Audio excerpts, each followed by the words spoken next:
नमस्ते दोस्तों, स्वागत है आप सभी का आज के वीडियो में। दोस्तों आज का वीडियो बहुत ही इम्पोर्टेंट होने वाला है क्योंकि मैं इस वीडियो में ये बात करने वाला हूँ कि ऑप्शन वायर हमेशा लॉस क्यों करते हैं। मैं आपको ये नहीं बताऊँगा कि लॉस क्यों करते हैं क्योंकि आप सबको पता है ऑप्शन वायर के लॉस करने का कॉमन रीज़न क्या है। ओवर ट्रेडिंग पहला रीज़न हो गया। रैंडम ट्रेडिंग करते हैं, साइडवेज मार्केट में ट्रेड लेते हैं, उनमें पेशेंस नहीं है। ये कुछ कॉमन रीज़न है जिनकी वजह से ऑप्शन वायर को लॉस होता है। ये सभी आप सभी को पता है अगर आप ऑप्शन बाइंग करते हैं और लॉस में है तो। मैं आपको ये बताऊंगा कि आप लॉस को कैसे कम कर सकते हैं अपना। लॉस को कम करने का सबसे जो बड़ा रीज़न है वो एक ही चीज़ है कि आप अपने ट्रेड्स को कम कीजिए। अब ट्रेड्स कैसे कम कीजिएगा? ट्रेड्स आप अगर एक ऑप्शन बायर है तो आप ये जानते होंगे कि आपको तभी ट्रेड लेना है जब मार्केट ट्रेंडिंग में हो, ठीक है। लेकिन अगर आप इंट्राडे ट्रेडर होने के साथ साथ एक स्कैल्पर हैं तो मैं आपसे एक रिक्वेस्ट करना चाहूँगा, या तो आप स्कैल्पिंग कीजिए या फिर आप एक ट्रेडिंग कीजिए। दोनों में से एक ही चीज़ हो सकता है, दोनों साथ साथ नहीं चल सकती हैं। कभी आप स्कैल्पिंग में बहुत ज़्यादा पैसे बनाओगे और कभी आपको ये लगेगा कि स्कैल्पिंग करते हुए आपको अपनी एक बड़ा ट्रेंड मिस कर दिया। स्कैल्पर के साथ काफ़ी टाइम ये जो है कि प्रॉब्लम आती है, हमेशा ही आती है। तो आपके साथ ऐसा कोई भी प्रॉब्लम ना आए, मैं उस पे बात करूँगा आज। दोस्तों जैसा कि हमने ये जान लिया कि एक ऑप्शन वायर लॉस क्यों करता है। Over trading, random trading, sideways market में ट्रेडिंग और पेशेंस ना होना, इन सब की वजह से ऑप्शन वायर लॉस करता है। एक ऑप्शन वायर लॉस से कैसे बचे, उसके लिए उसको सबसे पहले ये आइडेंटिफाई करना होगा कि मार्केट किस टेरिटरी में ट्रेंड कर रहा है। क्या मार्केट इस टाइम साइडवेज है? मान के चलिए कि मार्केट एक साइडवेज टेरिटरी में है, इस टाइप के किसी रेंज में है, तो उस रेंज में आप बाइंग कैसे करोगे? जो रेंज अगर 100 पॉइंट का है, 150 पॉइंट का है, उस रेंज में आपको कितना मिलेगा और क्या मिलेगा? ऑप्शन बायर को उस रेंज में कुछ भी नहीं मिलेगा, ज़्यादातर चांस है कि उसको लॉस हो जाएगा। तो आप करोगे क्या? सबसे पहले ये आइडेंटिफाई करना कि मार्केट किस टेरिटरी में है। मान के चलिए कि अभी मार्केट एक अप ट्रेंड में है, इस टाइप से किसी अप ट्रेंड में है, तो आप बाई कहाँ पे करोगे? सबसे बड़ा बात है बाई कहाँ पे करोगे। तो ये जो प्रीवियस हाई है जिसको ब्रेक करते हुए मार्केट ऊपर गया, जब कभी मार्केट इस हाई के आसपास आके एक हैमर कैंडल बनाएगा या फिर एक एंगल पिन कैंडल बनाएगा, तभी आप ट्रेडिंग कर सकते हो और उसको होल्ड कर सकते हो 1-2 घंटे तक। वो ऑप्शन बाइंग को 1-2 घंटे से ज़्यादा होल्ड करोगे तो वो तो आपको टाइम डीके ही चला जाएगा। अगर हम बात करें पूरे दिन का कि आप ये कैसे आइडेंटिफाई करोगे कि आज का दिन कैसा रहेगा,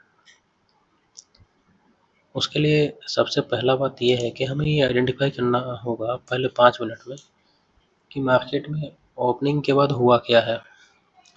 मान के चलिए 5 मिनट का पहला जो कैंडल है वो ग्रीन, वो जो कैंडल है वो ग्रीन जो है कि एक ग्रीन कैंडल बनता है। उसके बाद दूसरा कैंडल उसका हाई का ब्रेकआउट हो जाता है, फुल बॉडी साइज कैंडल। अगर ऐसा कुछ आपको दिखता है, अगर इसको आप ये में दिखने जाएं, अगर इस चीज़ को आप एक लाइन चार्ट में अगर देखें तो आपको इस टाइप से दिख सकता है। ओपन हुआ, ऊपर गया, ऊपर से फिर कहीं ये इसके 50 या 60% तक नीचे आ सकता है और इसका ब्रेकआउट कर देगा। जब कभी इसका ब्रेकआउट होगा तो आप ये मान के चलो इस टाइप से, तो ये रुकने नहीं वाला, ये जितना जाना होगा इसको उसका 80 to 90% ये चला जाएगा इस टाइप से। उसके बाद सेकंड चांस ये मिलेगा कि यहाँ पर कहीं पर जाने से पहले कोई रेड कैंडल बनेगा, वो इसका सपोर्ट जोन होगा। मान के चलते हैं कि यहाँ पे कहीं पे ऊपर जाते टाइम कहीं पे रिजेक्शन लेता है कि रेड कैंडल बनता है, तो इसी रेड कैंडल से यहीं तक इसी सपोर्ट से ये बार बार सपोर्ट लेगा उस दिन पूरा मोमेंटम। जब जब यहाँ पे आए, पहला ये है कि आप इस सपोर्ट पे बाई कर सकते हो, जब भी यहाँ पे आप बाई करो, जब भी इसका जो डे हाई है वहाँ तक चला जाए तो आप इसको बेच दो। दूसरा ये है, पहला 5 मिनट कैंडल बुलिश कैंडल उसका ब्रेकआउट हो चुका है, उसका रीटेस्टिंग होके उसका जो है कि ब्रेकआउट हो गया, तो इस केस में आप यहाँ पे बाई कर सकते हो। इस केस में आप यहाँ पे बाई कर सकते हो। मान लीजिए कि आपने यहाँ पे कहीं पे बाई किया, तो आपका जो एसएल होगा वो या तो ये होगा, या इसको बाई करने के बाद यहाँ पे कहीं पे रेड कैंडल भी बना होगा, उस रेड कैंडल का जो लो होगा वही आपका एसएल होगा। लेकिन क्या ऐसा हर बार करना चाहिए? नहीं, मतलब मैं आपको बताता हूँ क्यों नहीं करना चाहिए।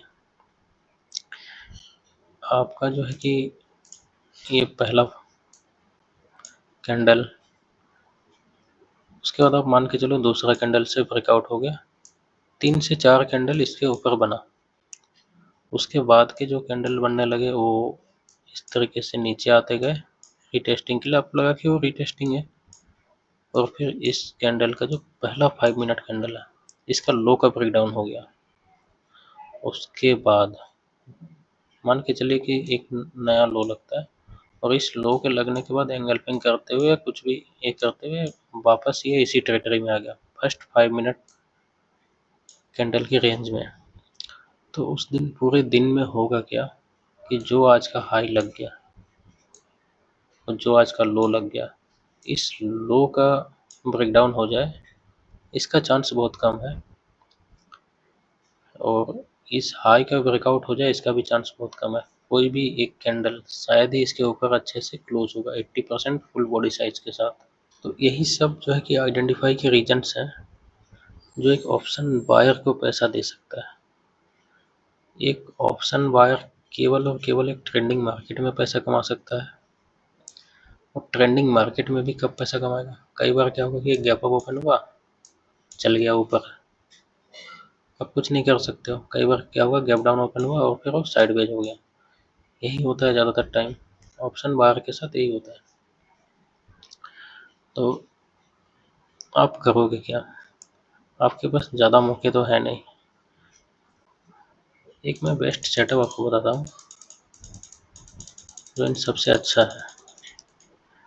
ये आइडेंटिफाई कर सकते हो कि आप बाइंग कर सकते हो या नहीं, ठीक है? जो भी मैंने अभी तक बताया, जो भी मैंने अभी तक बताया, इससे आप ये आइडेंटिफाई कर सकते हो कि आपको आज बाइंग करना है कि नहीं। अब यही चीज़ आप प्रीमियम में कैसे देखोगे? उसके लिए आप ये कर सकते हो कि एक जो है कि मूविंग एवरेज या ये में कुछ लगा लो। मान के चलते हैं कि आप मूविंग एवरेज लगाते हो 50 मूविंग एवरेज, ये आपका 50 मूविंग एवरेज है। 50 मूविंग एवरेज जब इस टाइप से कई बार साफ आता है, कई बार इस तरीके से आता है, और कई बार इस तरीके से आके ऐसे टर्न होता है। जब ये टर्न होगा, उसके बाद जब ये इस तरीके से ऊपर जाएगा, ऊपर से अगेन ये जब इसको सपोर्ट की तरह इस्तेमाल करेगा, और यहाँ पे कहीं पे आपको मान के चलिए कि एक हैमर कैंडल दिखता है, तो इसी हैमर कैंडल का, ये हैमर कैंडल का जो क्लोजिंग है, ये जो हैमर कैंडल आपको दिखा, ये हैमर कैंडल का क्लोजिंग मूविंग एवरेज के ऊपर होना चाहिए। मैंने यहाँ पे थोड़ा सा गलत बना दिया हैमर कैंडल। इसका जो क्लोजिंग होगा इस टाइप, जब भी इस टाइप से मूविंग एवरेज देखोगे, इस मूविंग एवरेज पे अगर आपको इस टाइप से कोई हैमर कैंडल मिलता है जिसका क्लोजिंग मूविंग एवरेज के ऊपर में है, तो आप इसी हैमर कैंडल के लो पे एसएल रखना, और इस क्योंकि कई बार रिटेस्ट करके इसका इतना आ जाता है, तो आप इस रेंज पे बाई करना या इसके हाई पे ही बाई कर सकते हो।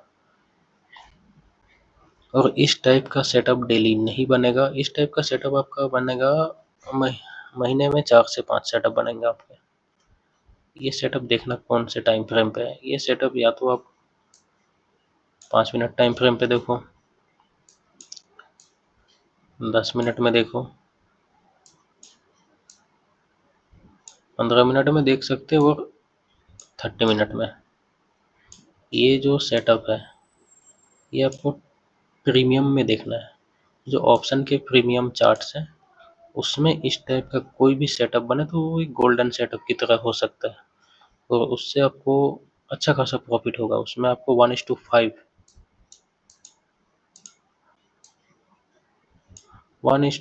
तक का जो टारगेट है वो बहुत ही इजीली मिल सकता है। इसमें आप अपना टाइम बचाओगे, अपना पैसा बचाओगे, और डेली जो ट्रेडिंग करते हो ओवर ट्रेडिंग, उससे भी आप बच जाओगे।